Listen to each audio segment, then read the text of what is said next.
मैं आपसे कह रहा हूं कि आप दुनिया की बातें तो करते हो, ये वो इधर उधर, सीधी बात यह है कि क्या रुपया पतला नहीं हुआ डॉलर के मुकाबले? यही तो आपके सवाल थे।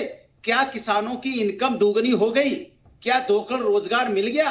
मेरा सीधा सवाल है, इधर उधर की बातें नहीं। किसान की इनकम दोगुनी होगी नहीं हो गई ये बता दो, बस कह दो हो गई। ठीक है, संगीत रागी जी से एक जवाब, फिर रोहन गुप्ता जी और राजीव रंजन जी दोनों के पास जाऊंगा और वाजपेयी जी के पास। संगीत रागी जी, देखिए आपने 3 ही नैरेटिव सुने। सबसे पहला रोहन जी ने बोला गोल पोस्ट चेंज करना, अनुराग जी ने बोला महंगाई बेरोजगारी वादे पूरा ना करना। क्या 2 करोड़ रोजगार मिल गए? क्या जो 15 लाख रुपए वो मिल गए? ये रोहन जी ने भी उठाया। आप मुझे बताइए, यही नैरेटिव क्या 2019 में नहीं था? क्या 2022 में नहीं था?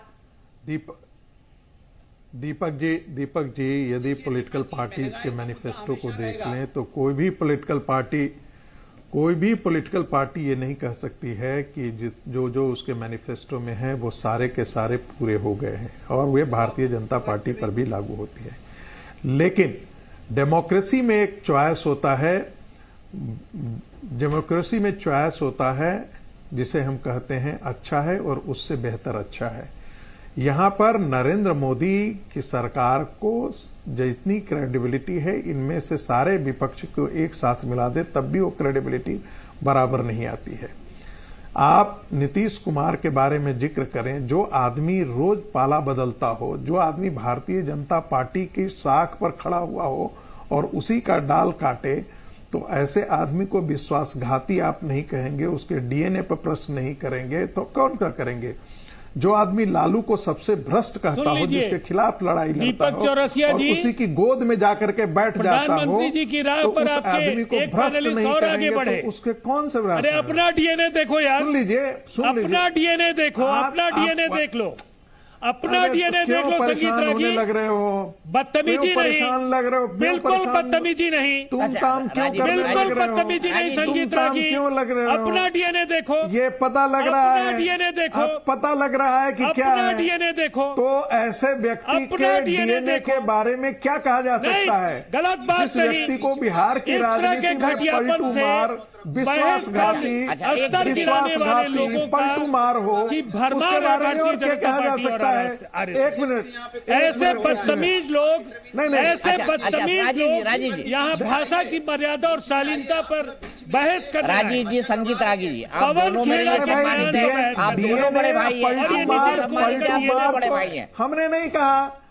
ये बहुत आपको जिस तेजस्वी ने कहा, जिस तेजस्वी ने चरित्र पर उंगली उठाई, वो तो बहुत आदमी अच्छा है आपके लिए। अरे मैंने कहा तो चुप रहो बेहुदा कहीं का, एकदम चुप रहो, बेहुदे चुप रहो तुम। राजीव जी, बहुत देर से सुना कीजिएगा इन शब्दों के साथ में दोनों को मैं फॉर द टाइमिंग दोनों को स्क्रीन से हटा रहा हूं। मैं चाहता हूं कि थोड़ा सा टेम्परेचर ठंडा हो, एक दूसरे पर हम गुस्सा नहीं निकाले, उससे कुछ हल होने वाला नहीं। मुद्दों को रखें, अपने पॉइंट्स को रखो, बेहतर उपमाओं का इस्तेमाल करें, अच्छा होगा। हम कोई स्ट्रीट फाइट करने के लिए, गली की लड़ाई करने के लिए तो यहां बैठे नहीं है। सीधे मैं रोहन गुप्ता जी के पास चलूंगा। और रोहन जी, आपने देखा सभी का मिश्रित जो निकल कर आया है, उसके बाद में वाजपेयी जी के पास जाऊंगा।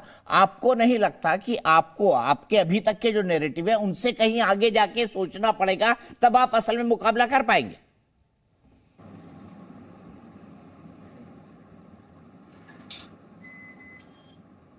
रोहन जी, ये सवाल आपके लिए था। नहीं, जरा रिपीट करेंगे, बीच में मैंने कहा कि अभी तक आपके जितने नैरेटिव है कि गोल पोस्ट बदल दिया, काम नहीं किए, 15 लाख नहीं दिए, 2 करोड़ रोजगार नहीं दिए, 2022 तक क्या घर मिल गए, 2022 तक क्या सबको नल मिल गया, क्या आपको नहीं लगता कि इस नैरेटिव से आगे नहीं जाएंगे तो आप अच्छा मुकाबला नहीं दे पाएंगे 2024 में? जी, आपका सवाल बहुत अच्छा है, और हमेशा ऐसा नहीं, आप 2019 चुनाव थे तब ये नैरेटिव चले थे और लोगों की पीड़ाएं थी, उसमें नोटबंदी की भी पीड़ा थी। पर गोल पोस्ट कैसे होता है? जैसे उत्तर प्रदेश का चुनाव, भाजपा वाले हर बार बोलते हैं कि नोटबंदी के बाद हम जीत गए। कौन से मुद्दे पे? स्मशान कब्रिस्तान पे चुनाव को लेके गए उत्तर प्रदेश का, पूरा कम्युनल एटमॉस्फेयर कर दिया। अगर इनकी दानत में खोट नहीं होती तो स्मशान कब्रिस्तान नहीं करते, वो किया।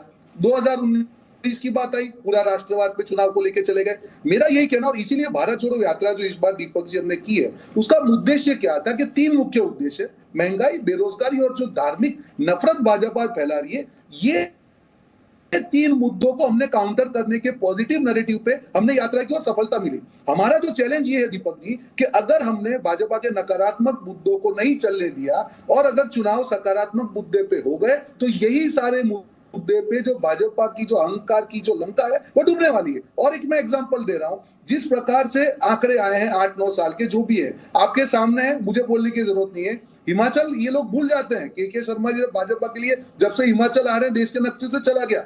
हिमाचल एक छोटा राज्य था जहां भाजपा की सरकार थी, जहां से उनके अध्यक्ष आ रहे थे, केंद्रीय मंत्री आ रहे थे, वहां पे प्रधानमंत्री जी ने इतने सारे दौरे किए। क्यों हारे वहां पे? वहां पे हमने एक एक्सपेरिमेंट किया कि चुनाव को हम लोकल इश्यू पे रखेंगे, जनता के इश्यू पे रखेंगे और भाजपा की नकारात्मकता में नहीं जाने देंगे। वो हमारा प्रयास सफल हुआ और इसी मुद्दे से को लेके हम लोग सिर्फ जनता के मुद्दों की बात करेंगे। यही कांग्रेस की राजनीति रहेगी और इसमें भाजपा के जो अडंगे हमने देखे पिछले चुनाव में उससे हम सीखे कैसे उनको काउंटर करना। हमने सिर्फ इतना कर दिया। यही तो मुझे के जी को भी 1 मिनट देना पड़ेगा रोहन भाई, मैंने आपको 2 मिनट दिए। 30 सेकंड्स प्लीज। और 10 सेकंड। अभी के शर्मा जी ने पूरा भाषण दे दिया, सब दे दिया। 4 मुद्दे गोल्ड पोस्ट के, किसानों की आय दुगनी नहीं हुई, 15 लाख नहीं मिले, 2 करोड़ रोजगार नहीं हुए, हर भारतीय को घर नहीं मिला। ये तो हकीकत है ना, हमने नहीं कहा था। ठीक है संगीत रागी 30 सेकंड आपके, उसके बाद 1 मिनट के शर्मा जी का। सॉरी वाजपेयी जी आज के लिए। देखिए मैंने विश्वासघाती और डीएनए शब्द का प्रयोग किया था तो कोई असंसदीय भाषा नहीं प्रयोग किया था, जो कि बिहार की राजनीति में नीतीश कुमार के लिए सर पर चिपका हुआ है, उनके ललाट से चिपक गया है विश्वासघाती और डीएनए का। एक दूसरी बात, जहां तक आंकड़ों की बात है, जहां पर क्रेडिबिलिटी की बात है, तो नीतीश कुमार के पास क्रेडिबिलिटी क्या है? कौन सा ऐसा देश का नेता है जो नरेंद्र मोदी के सामने आज के दिन में टिकने वाला है? और 2019 का चुनाव मुझे तो नहीं लगता है कि कोई बराबरी में करने वाला भी है, चाहे वो मैं यहां से राजीव रंजन जी 30 सेकंड आपके, फिर 1 मिनट के शर्मा जी के संसदीय जीवन पर सवाल खड़ा करने की है। इसके नेता चाटुकारिता करेंगे आकर नीतीश कुमार जी की, और ये बहस कर रहा है उनके व्यक्तित्व पर, उनको गालियां दे रहा है। नीतीश कुमार के संसदीय चरित्र पर मैं क्यों नहीं खड़ा करूंगा? कौन सा ऐसा बड़ा है नीतीश कुमार का चरित्र के बारे में बताओ। नीतीश कुमार का चरित्र के बातों का जवाब, नीतीश कुमार का चरित्र दोनों को हटा रहा हूं। किसी के चरित्र के बारे में नहीं चाहता नेशनल टेलीविजन पर टिप्पणी हो। के शर्मा जी आपका जवाब रोहन गुप्ता जी को, उनका कहना है कुछ नहीं हुआ, जो वादे थे आपने पूरे नहीं किए, इसीलिए गोलपोस्ट आप हर चुनाव में बदल देते हैं। उन्होंने हिमाचल का एग्जाम्पल दिया। नहीं तो यदि नहीं, मुझे आश्चर्य ये है इतना चुनाव कांग्रेस हार क्यों रही है? जब हम कुछ कर ही नहीं रहे हैं तो जनता हमको क्यों जनसमर्थन दे रही है? नरेंद्र मोदी जी के प्रति क्यों विश्वास पैदा कर रही है? इन्होंने हिमाचल की बात की, मैं जवाब दे देता हूं। कुल 38,000 वोट से हम हारे हैं हिमाचल में, और आपके एक लॉलीपॉप के कारण हारे हैं, वो भी हमको समझ आता है। लेकिन उसी समय जब गुजरात में चुनाव हुआ, आप तो 17 सीट पर आके खड़े हो गए। वहां पर आप अभी गिना रहे थे कोरोना में वहां ये बुरी हालत थी और ये थी, तो गुजरात की जनता ने इतना बड़ा आशीर्वाद कैसे दे दिया? 157 सीट जिता दिया और आपको 17 मिला दिया कि विपक्ष के नेता तक नहीं बन सकते आप। ठीक है, तो देश भर में जहां आप सुकुड़ रहे हैं, एक मिनट मेरी बात पूरी होनी दीजिए सर। और यही नहीं, आपको थोड़ा आत्मचिंतन भी करना पड़ेगा। इसलिए कह रहा हूं कि अभी 2019 में 18 राज्यों में 0 सीट पर आप खड़े हैं, 0 सीट पर खड़े हैं, जो हमने हिमाचल में किया है, तो देश में 1 सीट पर है। अच्छा, मैं यही पर रुकूंगा। दोनों एक दूसरे पर बोल रहे हैं। मेरे ख्याल से सबने अपनी बात खत्म की। आज हो रही थी मान सम्मान और अपमान की बात, लेकिन उसके बावजूद भी कुछ लोगों पर, कुछ नेताओं पर व्यक्तिगत टिप्पणी नहीं हुई है। जी न्यूज का उससे कोई लेना देना नहीं है।